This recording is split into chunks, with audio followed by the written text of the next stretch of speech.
اللہ کی قسم، جھک جانے میں جو عزت ہے وہ سر اٹھانے میں نہیں ہے، چپ رہنے میں جو سکون ہے وہ جواب دینے میں نہیں ہے۔ ایک عورت نے پوچھا، یا رسول اللہ میرے خامند کا میرے اوپر کیا حق ہے؟ آپ نے فرمایا تیرے خامند کے جسم پہ پھوڑے نکل آئیں اور ان میں گندا پانی جمع ہو جائے اور تو زبان سے چاٹ کے اس کے زخم صاف کرے تو بھی تو نے خامند کا حق ادا نہیں کیا۔ دونوں کو بیلنس کیا ہے۔ بہترین مسلمان وہ ہے جس کا بیوی کے ساتھ اچھا سلوک ہو۔ جب تک آپ کو صبر اور برداشت کرنا نہیں آئے گا آپ کی زندگی خوبصورت نہیں ہو سکتی۔ غصے کو پینا سیکھو، غصے کو دبانا سیکھو، غصے کے وقت چپ رہنا سیکھو تو آپ کی زندگی بڑی خوبصورت ہو جائے گی۔ دل دریا سمندروں ڈوبے کون دلاندیاں جانے ہو، وچے بیڑے وچے جھیڑے وچے ونج مہانے ہو۔ میرے نبی نے گھروں کو آباد کرنے کا ایک خوبصورت طریقہ بتایا کہ اس زبان پہ قابو کر لو، اس زبان پہ قابو کر لو، خاموش رہنا سیکھ لو۔ غصے کے بیوی کو غصہ چڑھ جائے تو خامند چپ کر جائے، خامند کو غصہ چڑھے تو بیوی چپ کر جائے تو آپ کا گھر خوبصورت رہے گا۔ اگر دونوں ہی آگ لگ گئی اور دونوں ہی بولنا شروع ہو گئے تو آپ بھی گئے، آپ کے بچے بھی گئے۔ اپنی زبان پہ قابو پانا سیکھو۔ ہماری ایک دھوبن تھی ماسی شریفہ، فوت ہوگی بیچاری، وہ تھی بڑی لڑاکی، چھوٹے قادی آئے تھے، چنگا شرلی پٹاخہ ہے، تو وہ آئی میری بہن کے پاس، کہتی بی بی میریاں نوواں میرے نال بڑا لڑدیاں، لڑتی آپ تھی، میریاں نوواں میرے نال بڑا لڑدیاں، میں نے کوئی تویز دے کہ ساریاں میریاں نوکر بن جانا۔ اب میری بہن کو تو پتہ تھا کہ ماشاءاللہ آپ سوا سیر ہے، تو میری بہن تویز گنڈے کا ہمارے ملک میں بڑا رواج ہے، تو ایسے الٹی سیدھے لکیریں لگا کے نا تو رول کر کے چھوٹا سا بنا کے نا کہا کہ ماسی جب تیری لڑائی ہونے لگے تو یہ تعویذ تم نے یہاں رکھ لینا اور چک مار لینا ایسے، اور اس کو گرنے نہیں دینا، گر گیا تو وہ تیری خیر کوئی نہیں۔ اور اس نے کیا کیا، اس کو چپ کروانے کا طریقہ، تو تعویذ کی تو بڑی اہمیت ہوتی ہے۔ تو ایک ہفتے کے بعد آ گئی، بی بی تو بڑا چنگا تعویذ دیتا، ساری لڑائی ختم ہو گئی کیونکہ ماسی شریفہ چپ ہو گئی۔ تو یہ سب ان عورتوں کو بھی تعویذ دیتا ہوں، ماسی شریفہ والا آپ کو بھی دیتا ہوں۔ ماسی شریفہ والا تعویذ لے لو، آپ کی زندگی بڑی خوشحال ہو جائے گی۔ اللہ کی قسم، جھک جانے میں جو عزت ہے وہ سر اٹھانے میں نہیں ہے، چپ رہنے میں جو سکون ہے وہ جواب دینے میں نہیں ہے۔ آپ خاموش رہنا سیکھو، آپ اپنے بچوں کو عزت دینا سیکھو، اپنے بچوں کو ٹائم دیا کرو۔ یہاں مرد کی بھی جاب ہے، عورت کی بھی جاب ہے، تو بچے نظر انداز ہوتے ہیں، ان کو ٹائم دو۔ میرے نبی نے فرمایا اکرموا اولادکم، اپنی اولاد کو عزت دو، اور آپ نے فرمایا خیرکم خیرکم لأہلہ، سب سے بہترین مسلمان وہ ہے جو بیوی سے اچھا سلوک کرے۔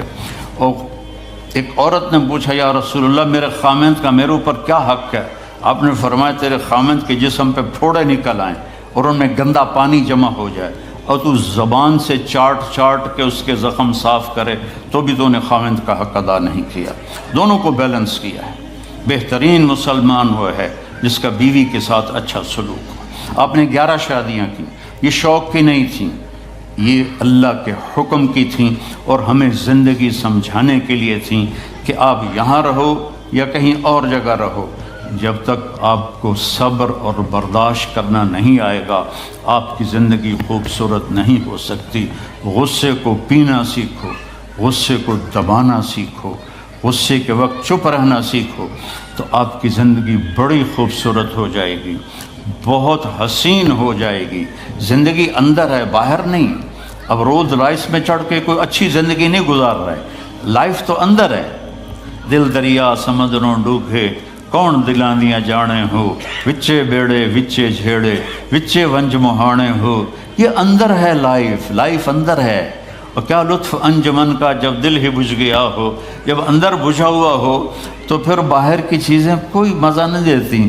عاصم کے مرنے کے بعد ہمیں کوئی شے اچھی نہیں لگتی، حالانکہ لائف ہر نعمت موجود ہے، سب کچھ موجود ہے۔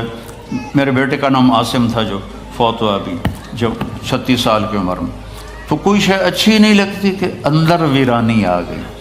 یہ اندر میں خوشحالی ہو، اس کے لیے صرف ایک ہی دوا ہے، وہ ہے محمدی بننا اور محمدی اخلاق کو اختیار کرنا، اللہ کے نبی کے طریقے پر چلتے ہوئے اپنی جان سے لڑائی لڑنا۔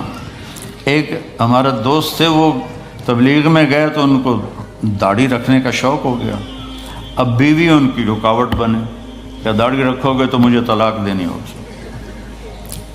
اب وہ کافی دیر بیچارے سوچتے رہے، ایک دن ان کو ترکیب سوچی، آ کے بیگم سے کہنے لگے میرا جی چاہ رہا ہے کہ میں دوسری شادی کروں، لیکن میں سوچتا ہوں پہلے داڑھی رکھوں یا پہلے شادی کروں۔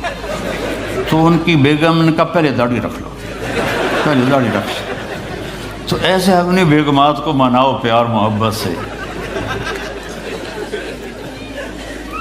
عزت تو نبی کے طریقے میں ہے، نبی کا طریقہ چھوڑ کے میرا والد مجھے ڈاکٹر بنانا چاہتا تھا، تو آج میں یہاں کھڑا ہوتا، اگر میں ڈاکٹر ہوتا، میرا چھوٹا بھائی ڈاکٹر ہے، بہت اعلیٰ ڈاکٹر ہے، تو میں یہاں کھڑا ہوتا۔ مجھے یہاں میرے نبی کا طریقہ لے کر آیا ہے، میرے نبی کی سنت لے کر آئی ہے، میرے نبی کی زندگی لے کر آئی ہے، اور آپ جس محبت سے تشریف لائے ہیں اس کے پیچھے میرے نبی کی زندگی ہے۔ تو اللہ کی قسم عزتوں کا خزانہ ہے میرے نبی کی پاکیزہ زندگی۔ تو آپ نے ہمیں پوری زندگی گزار کے دکھایا۔ حضرت عائشہ کی دلداری فرما رہے ہیں، عائشہ انہو لیہون علی ان اریتک زوجتی فی الجنہ، عائشہ مجھے تو جب سے پتہ چلا ہے تو جنت میں میری بیوی ہے، میرے لیے تو مرنا ہی آسان ہو گیا ہے۔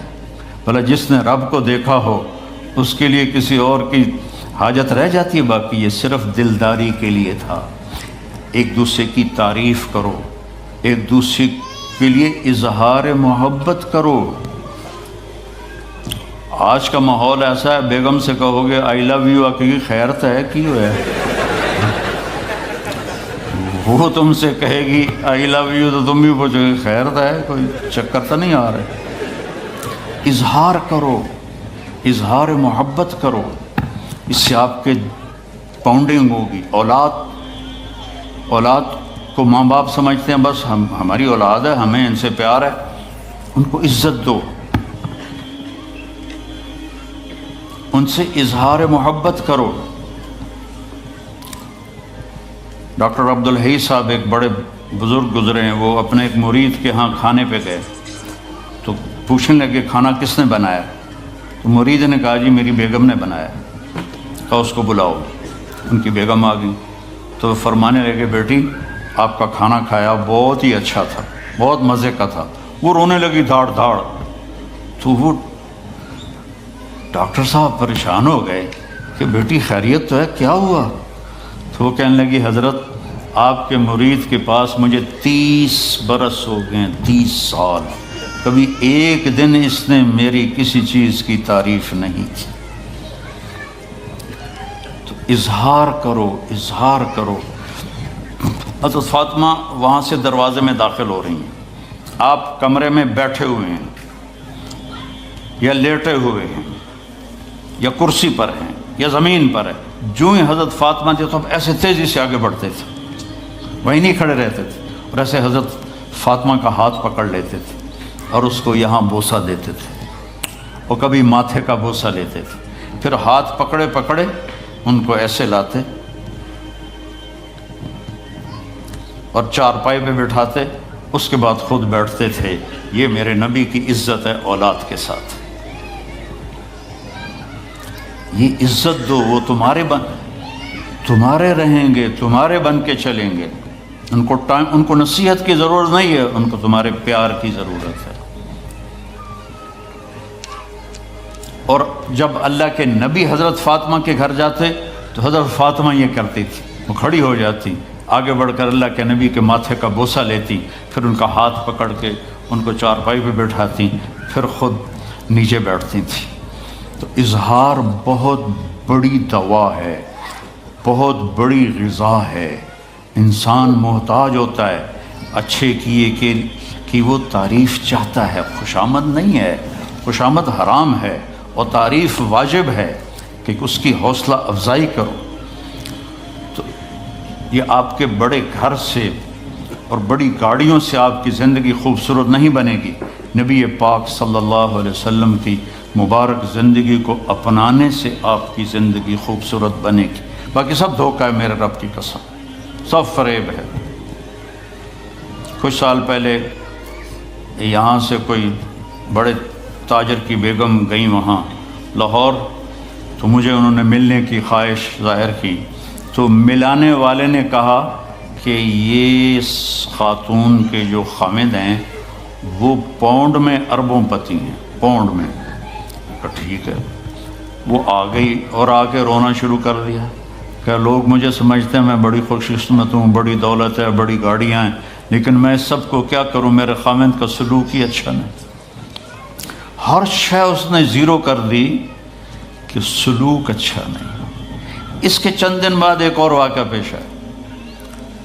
ایک نوجوان میرے پاس آیا کہ حضرت اللہ نے دنیا کی ہر دولت دی ہے، ہر شے دی ہے، لیکن میری بیوی کی زبان 30 فٹ لمبی۔